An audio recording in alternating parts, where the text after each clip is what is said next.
So a realist walks into a bar, right? And he orders half-empty glass of vodka. I mean, that joke really is the perfect distillation of the whole worldview we're digging into today. It just immediately sets the tone. It really does.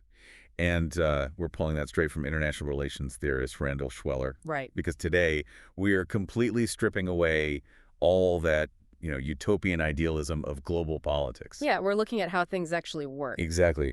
We want to see how states actually behave when the doors close and, survival is on the line. Which is pretty dark, but fascinating. Totally. Yeah.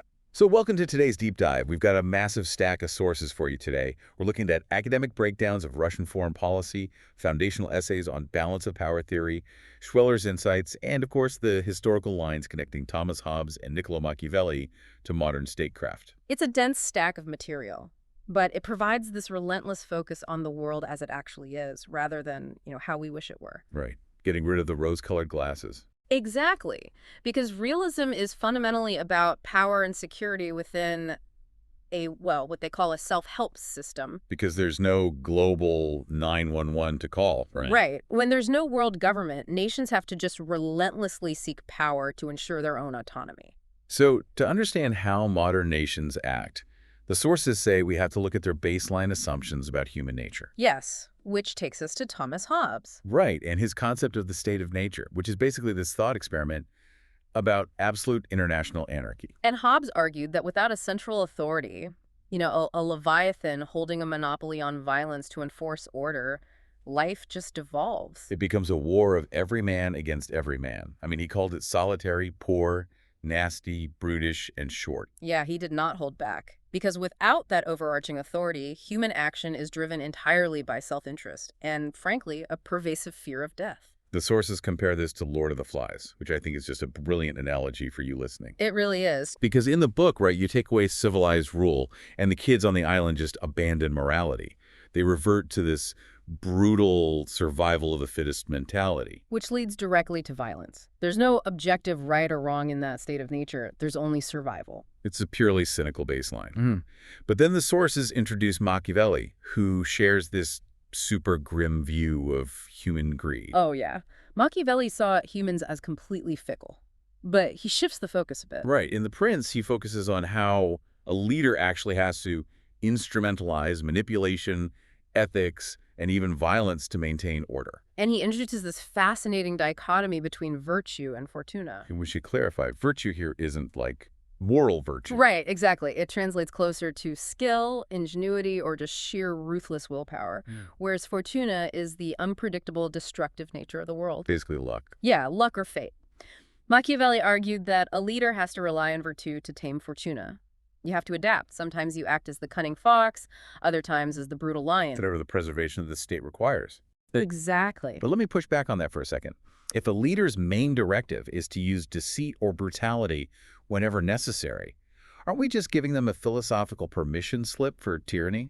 I mean, that's a common reaction. Machiavelli's name is literally a synonym for villainy now. Right, Machiavellian. But it kind of misses the historical context driving these theories. Neither Hobbes nor Machiavelli actually advocated for cruelty as a sport. They weren't just writing villain handbooks. No, not at all. They were writing during periods of extreme, bloody political fragmentation.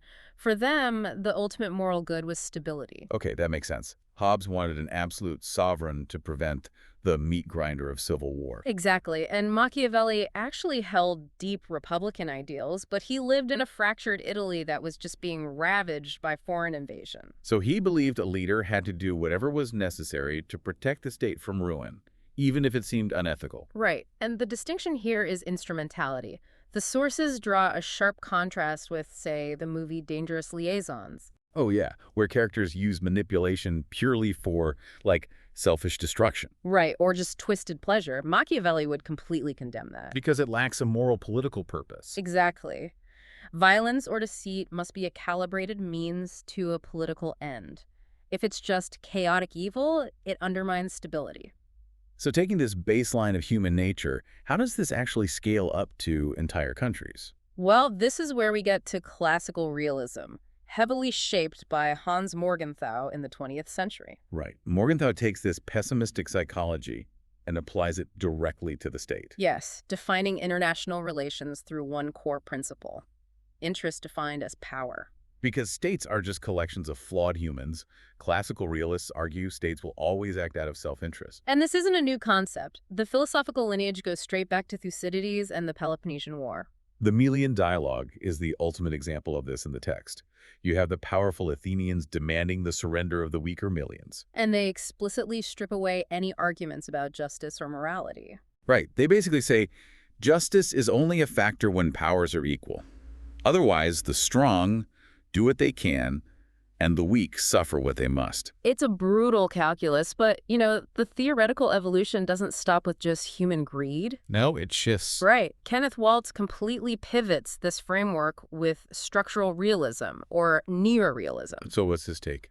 Well, Waltz argues that we don't actually need to assume human nature is inherently bad to explain why states act aggressively. Oh, it's the structure of the system itself that forces their hand. Exactly. The international system is fundamentally anarchic. In a domestic society, if someone threatens you, you call the police. Right. But globally, there is no higher authority. None. There's no one capable of enforcing rules or guaranteeing a state's survival. So because of this structure, states are forced to maximize their power as a defensive measure. Regardless of whether their leaders are morally good or bad. Yes, and this mechanism is what creates the security dilemma. The security dilemma. So for you listening, let's use an analogy to explain this because it's super important. It's the core of the tragedy here. Exactly. Imagine you buy a guard dog purely for defense. You just want to protect your house. Makes sense. But your neighbor sees this huge dog, gets nervous, and assumes you're planning something aggressive. So they go out and buy an even bigger guard dog. Right, just to feel safe themselves. Exactly. But now you see their massive dog. So you go buy a fence and a second dog.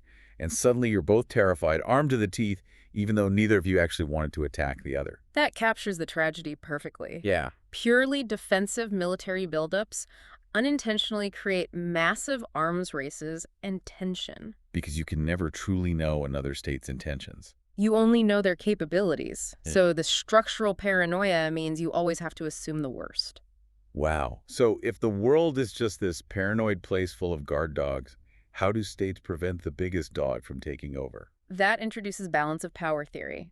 The idea that peace is maintained only when power is distributed roughly evenly. To prevent a single hegemon from dominating. Right. And states do this in two ways: internal balancing and external balancing. Internal being, like building up your own military and economy. Exactly. And external balancing is forming alliances. And the sources give a textbook real-world application of this happening right now in the Indo-Pacific. China's massive expansion. Right. And China's growing power has triggered a direct realist response.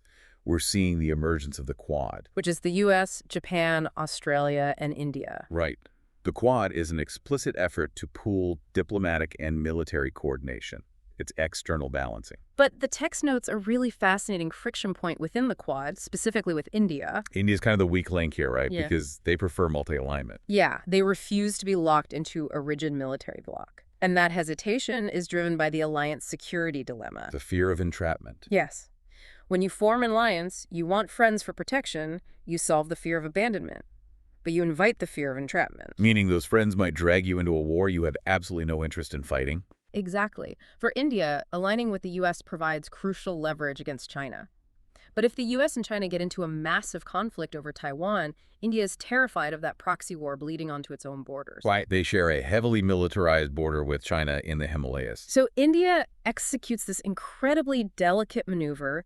They cooperate on maritime security, but refuse formal mutual defense pacts to avoid entrapment by Washington. It's a masterclass in risk management. It really is. Okay, so to see how all these theories, classical, structural, and neoclassical realism, actually collide in real time, the sources point us to a single complex case study. The Russian Federation. Yes. Yeah. Russian foreign policy is like a real-time stress test for all these ideas.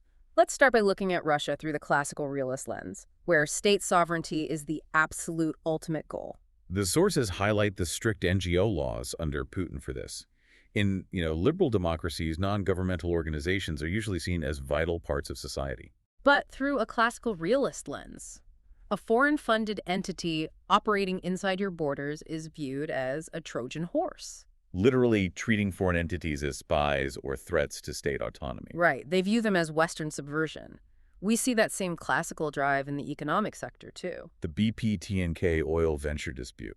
That was fascinating to read about. Oh, incredibly illustrative. A British multinational had this massive, lucrative joint venture in Russian oil.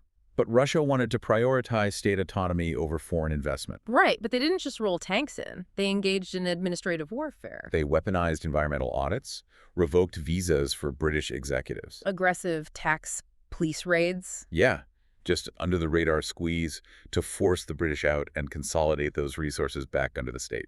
Power politics executed via red tape. And they also use UN and OSCE vetoes to block U.S. military interventions, acting purely on national interest. So that's classical. But what about structural realism, the anarchic system encountering a hegemon? Well, after the Cold War, the U.S. established unipolar dominance, right? Structural realism says secondary powers will naturally attempt to balance against that hegemon. Which totally explains why Russia invests heavily in groups like the Shanghai Cooperation Organization, the SKO, and BRICS plus all. They're actively trying to counter U.S. hegemony and NATO expansion. But the nuance here is so cool. Russia uses the SKO to collaborate with China and project a unified front against the West. Outwardly, yes. But inwardly, they are simultaneously making sure China doesn't entirely dominate Central Asia. Exactly. Central Asia is Russia's historical sphere of influence.